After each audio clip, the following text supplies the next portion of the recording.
The Maw and Disorder mini set reveals just keep coming. Hunter finally getting its first legendary from a mini set. We see Defense Attorney Thanos, a 6-mana 5/4 battle cry, discover a friendly death rattle minion that died this game, trigger and gain its death rattle. This card looks to be insanely strong. The Discover is going to give us an additional copy of a friendly death rattle minion that's died, placed into our hand. The Thanos himself is going to gain the death rattle, and the death rattle is also going to trigger. People already talking about fitting this into a death rattle beast hunter and utilizing a Sharan Saber, and more specifically the Sunken Saber, to be able to vomit beasts out on the board. Certainly looking like at some point Hunter is going to be able to do something pretty powerful with the death rattle themed deck. I know I'm excited for it. Very, very strong card, guaranteed to see play in the upcoming mini set. Hunter also receiving an additional minion, a 5-mana 6/5, the Shade Hound. Whenever this attacks, give your other beast +2/+2. Infuse with 3 beasts. Gain Rush.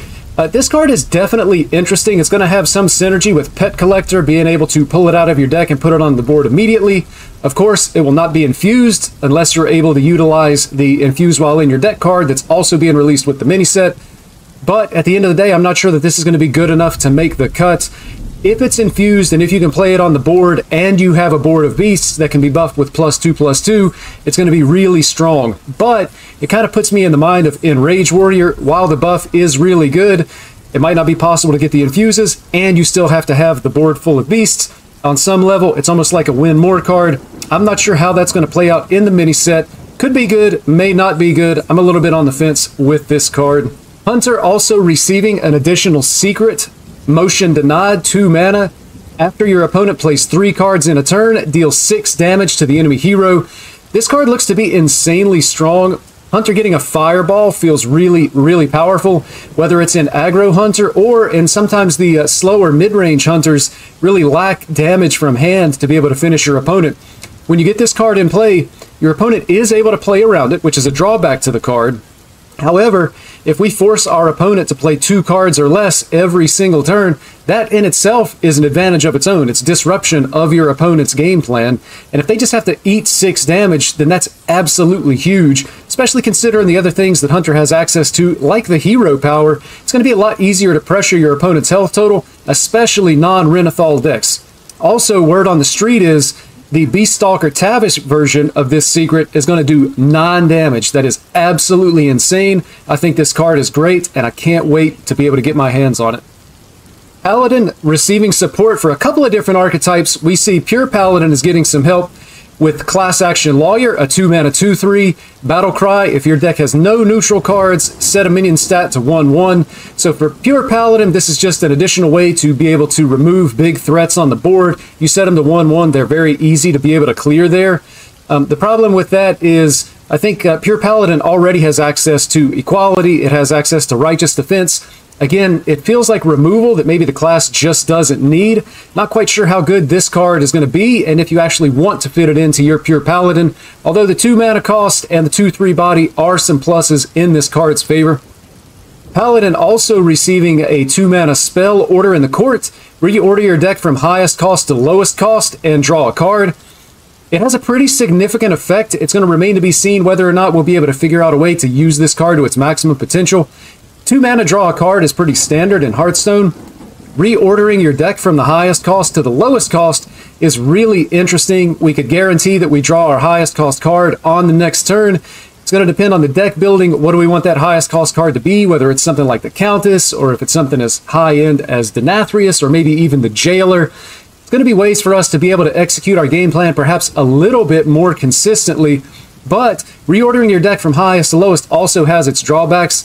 Depending on your game plan and what you're trying to do, playing this on turn 2 may just be an absolute no-go if the cost of your deck is so high that you're just going to be skipping turns for multiple turns after the fact. We're going to have to see how it plays out in the meta itself. Paladin also receiving a 3 mana spell, Jury Duty. Summon 2 Silverhand Recruits. Give your Silverhand Recruits +1/+1. Dude Paladin getting some much needed support here. I don't know that this card is good enough to put that archetype over the top, but it's definitely going to be support for Dude Paladin. I think that was the Paladin archetype that people were most excited for coming into the Murder at Castle Nathria meta. The problem for me with all of these cards, Paladin class as a whole, is that it's just boring. These cards aren't very interesting. Again, we're just putting stats on the board. That's not super compelling gameplay. So for me, the fun factor, just not there. I'll probably play around with Dude Paladin, but outside of that, Paladin, just not fun enough for me to really experiment with.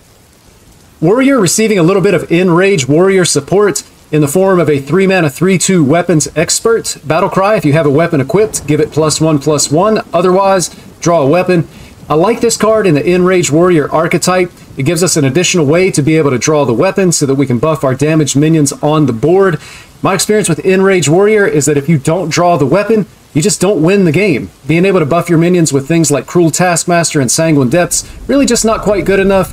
But having the weapon and being able to buff those minions, you build your board out of control, and then that's how you win the game.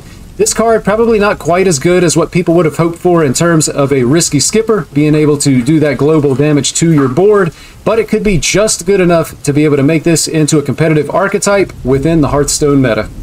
Warrior also receiving an additional minion, a 5-mana 4/4, Maw Bailiff. Taunt Battlecry, if you have 4 or more armor, gain +4/+4. This feels like it's going to fit more into a Control Warrior archetype. You're going to have to actually have that armor to be able to take advantage of the buff. A 5-mana 8/8 is certainly a huge body. It also has Taunt. This is a big minion.